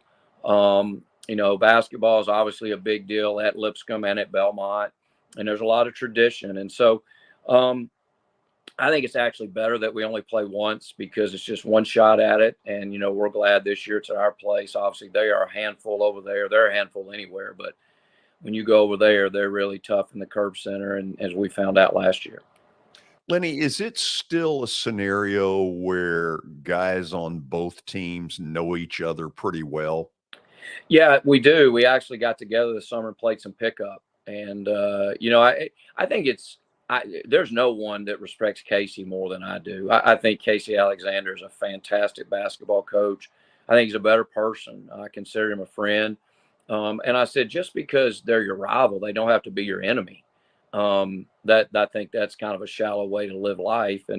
But we have a ton of respect for him. But yeah, our guys know each other. And, a lot of times we end up recruiting the same players. And, and obviously I was good friends with Coach Bird and still am. And so just a ton of respect for them and what they do. And, I think it's really good for the city to have two schools that play at the mid-major level. They've had amazing success, and Lipscomb has had their fair share as well. So, we're just trying to keep up with the Joneses, and hopefully we can play well tonight and give ourselves a chance.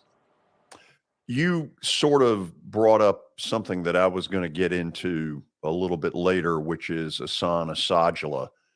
When you've had him, y'all have been a handful to have to play, and when you haven't, not so much so. Yep. Now you've got him. You got to be pretty happy with that. Well, we are, and we needed to improve the talent around him.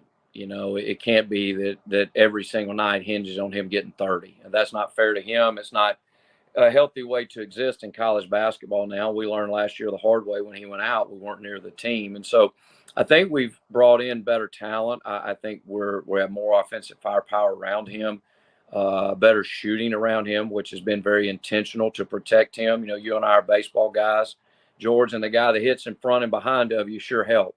And, so we got to make sure we give him the right kind of support. And, we'll have to play really, really well. Obviously, they've lost a lot of guys, but, boy, they've recruited well, and they're really talented. Talk to me a little bit about this surrounding cast that you've got around Asajala now. I've seen Will Pruitt. There's no question that he's a big chunk of that. Yeah. Will's a winner, George. I mean, at the end of the day, he's an amazing young man, has tremendous winning DNA, has really improved since the day he walked on campus. But the reason he's improved, he works. The secret is there is no secret. We'll start 2 transfers with him. Darian Boyd's a transfer from Georgetown, Kentucky, who averaged 17 a game for them. They're a storied NAIA program. And Matt Snare will start for us as well. Matt was a first-team All-American at Emory, Division III player who averaged 24 a game last year. Trey Benham will start. Trey made the all-freshman team in the A-Sun last year. He's a really, really good shooter. And then we'll bring a couple of guys off the bench. A.J. McGinnis, a transfer from Cincinnati, who's a high-level shooter, and Jacob Obnakovich, who's a really, really capable scorer, who's a transfer from Valpo. So we've had to try to figure out a way to marry the transfer portal along with bringing in good high school players. And I think now that we're in our 4th year, we've kind of found our lane a little bit and probably have a little more comfort zone with it. Tell me a little bit about Belmont, or maybe I should put it as life after Moose. Yeah. Musinski. What's different about them without him? Well, it's interesting watching them. They're not doing, Coach Bird and Casey have just been tremendous offensive coaches, and their staple's been 4-out-1 in motion and playing through the post. They're playing a little different now. We actually run a lot of the same things that they're running now. And so it's a little bit more 5 outs, a little bit more space. I think, and if anybody's watched them play so far, it's no secret, Ben Shepherd is elite.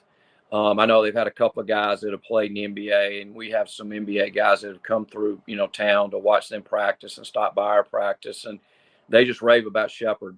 And he'll have a chance. I mean, he's right there on the line of being an NBA guy. I think he's really, really good. They got Drew Freiberg as a transfer from Princeton that started every game at Princeton last year and averaged 11 a game, and he's not a great shooter. He's an elite shooter. Highly, highly experienced, highly athletic. And they've got 2 freshmen that are fantastic. Jacoby Gillespie, who's from Greenville, Tennessee, who was a big-time football recruit and decided to go there and play basketball. Oh, he's a high-level player. He's going to be really good. And then they also, the young man that made the shot the other night that's, was top 10 on SportsCenter, Cade Tyson, the 6'7" shooter from Ohio, is a really, really good player. Just can really make shots and makes plays. He's a good player, maybe from North Carolina. I don't know. I just know he's good, and he wears number 10 for Belmont. I realize I'm putting you in an awkward position because you're not Belmont's coach. Yep. But how much does their recruiting change because they say Missouri Valley Conference as opposed to OVC?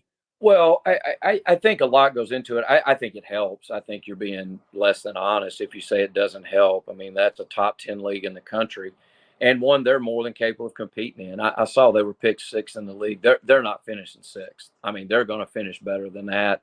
And I don't think they're not near as experienced as they were last year. I'm not sure this team doesn't have a higher ceiling.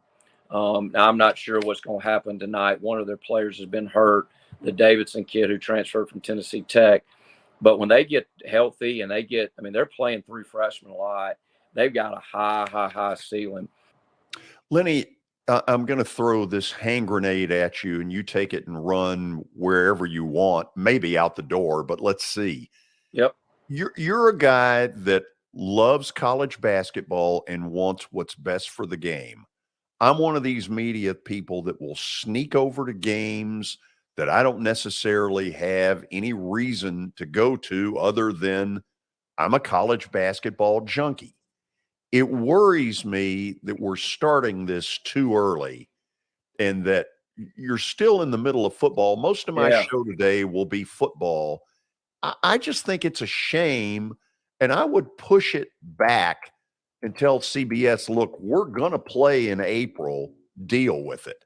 Yeah, George, I'm on the NABC Board of Directors, which is the National Coaches Association, and that's something they've talked about. I just think that they kind of dug their heels in there, and we'll see where it goes. I totally agree with you. I'm an Alabama guy, and I promise you right now, there's not one word being said about football in Alabama. Maybe a little bit more this fall than in falls past, though. But that's nothing said about basketball. Maybe more so than falls past. And really, your window for college basketball is after, quite honestly, after the first of the year, there starts being interest, and after the Super Bowls when it really ramps up for the novice fan, not like you. And then March. The thing that I probably have the greatest frustration with college basketball, everything hinges on the tournament. I guess it was 2 years ago that Belmont won 27, 28 games and lost in the finals of the conference tournament and didn't make the tournament. And the perception was the NIT for that matter. Yeah, I mean, the perception is you haven't had a great year. My goodness, they won 27 or 28 games. I wish there was more emphasis put on the regular season. And to your point, maybe if you started a little bit later, that would marry that. Listen, thank you for taking the time to come on with us. As a fellow Braves fan, Yep. Good luck tonight. Okay, thank you, guys. Hope you have a great day. Thanks, George.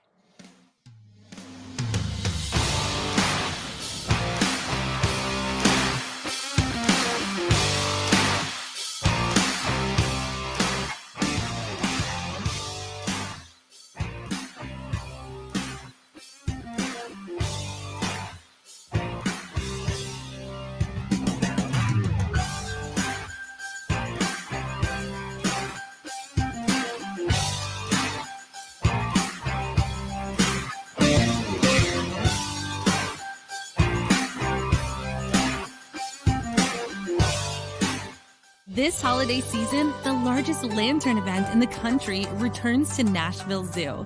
See more than 1,000 Chinese lanterns. Welcome back to Zoo Illumination at Nashville Zoo. Bigger, brighter, and better than ever.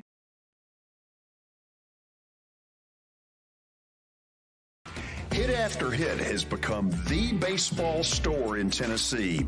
They have over 1,000 different models of gloves and over 1,500 wood bats.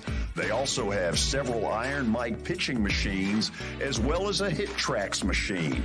If they don't have it, you probably don't need it.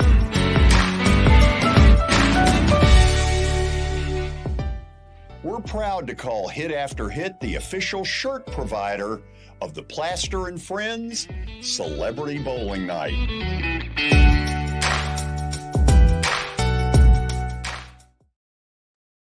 A man was critically injured following a crash early Friday morning. Officers at the scene said the victim was driving a pickup truck when he lost control of the vehicle.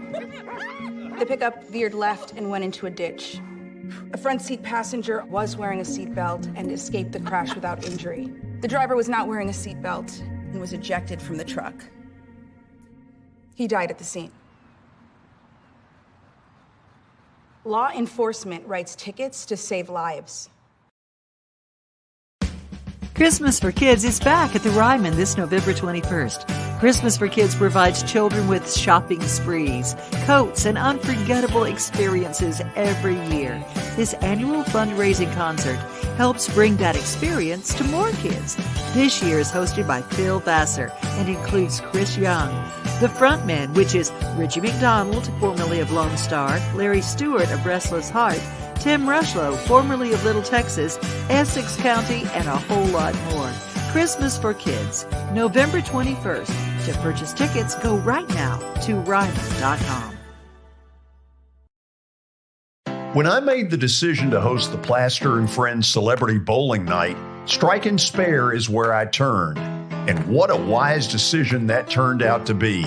They have 5 locations in our area with family attractions. They're perfect for birthdays, groups and corporate outings, and holiday parties. For more info, it's simple. Go to strikeandspare.com.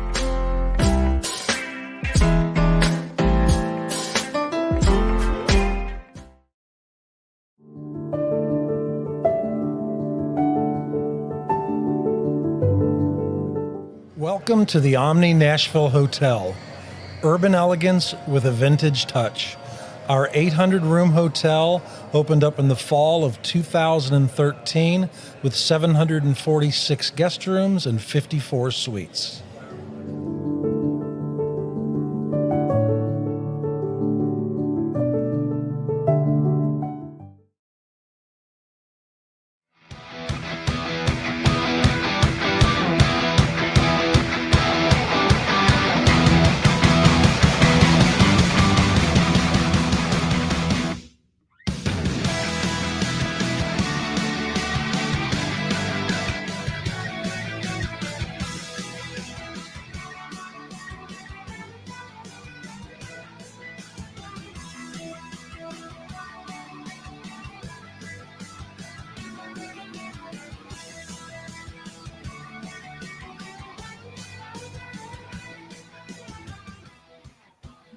Welcome back into the George Plaster Show. It is now time for Plaster's Bet of the Day, powered by Bart Durham Injury Law. Since 1975, Bart Durham has aggressively protected the rights of a broad range of victims of car accidents and personal injury in both Tennessee and Kentucky. If you, too, have seen your life interrupted by an injury on a highway, in a hospital, or at your workplace, let their attorneys do the work fighting for the full financial compensation that you need. Learn more about Bart Durham Injury Law by logging on to bartdurham.com. And George, I know you have a few words coming up here about a moment's peace. Yes, I am. And here's the deal. First of all, we welcome the folks at A Moment's Peace to our show. With the holidays coming, you're trying to figure out a way to get a few brownie points from the woman in your life. And oftentimes that can be a dicey proposition. You don't know what to get. You don't know how to get it. And it's just one big headache. Doesn't have to be that way. A Moment's Peace Salon and Day Spa can do it all for you, whether it's as simple as a gift certificate, a manicure, a pedicure, a massage. You know what? Any way you go with that, you're going to score brownie points. Now, before I go any farther, I use my trusty phone on this because I got to make sure I get this part right. You can do this as simply as ordering online a momentspeace.com. Watson, listen closely, /Christmas. A momentspeace.com /Christmas. So there. Got it. Now. Okay, are we ready for the results here? Oh, yeah. So, George, you had an LSU push.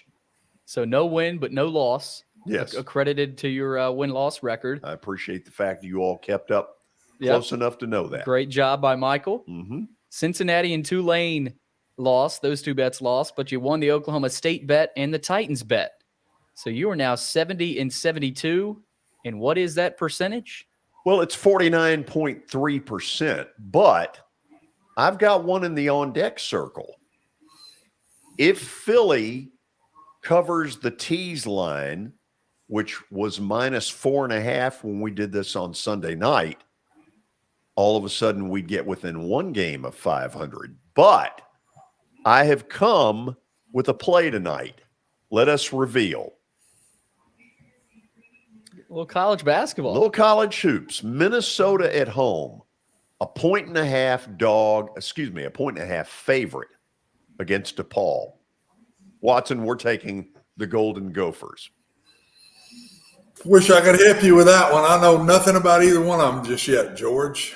Sorry, I'm one of them fickle fans that's just not into basketball much yet. Other than the ones around here. I keep up with ones around us. But Here's the dangerous part, Watson. I'm going on the assumption that DePaul is what they've been for the last decade. Not very good. Yeah, it's been a while. Sometimes you have to go on a little name recognition. We'll see if it all works out tomorrow. I feel good about EAG-LES. They're really good. And unless Taylor Heineke has a big game, Philly will cover the second part of the teaser that I threw out there. Boom. So, I mean, this, when you say that, again, I don't know about all the stuff you're talking about. The first part. What's the teaser mean? Well, teaser is a two-team deal. You got to win both sides. Is this in the teaser? Yes. We teased down so you last win both night. these, you'd win one game. Yeah. Last night we teased down San Francisco to -1. And they had a great second half comeback to get that done. Yep. Tonight, we've got Philly -4.5 as the second piece of it. So that could win you one, and then this one could win you one. So you could come in tomorrow 500. And God help you if I do. Oh, gosh. God help all of us. I'm going to put earplugs in if that's the case. So. Watson, if I win both games tonight, do you know what my percentage will be? Yeah, I think I do. Good. I think my Vanderbilt degree would help me to say it would be 50%. Yeah. I just wanted to make sure that you were still awake. Thank you. I got that one figured out, buddy. Okay. Listen, you take care until tomorrow. See you tomorrow. Billy, you just behave, period. I'll do my best. Got a good show for you tomorrow. Tony Basilio will be the leadoff hitter at 4:20. This is Main Street Media Television.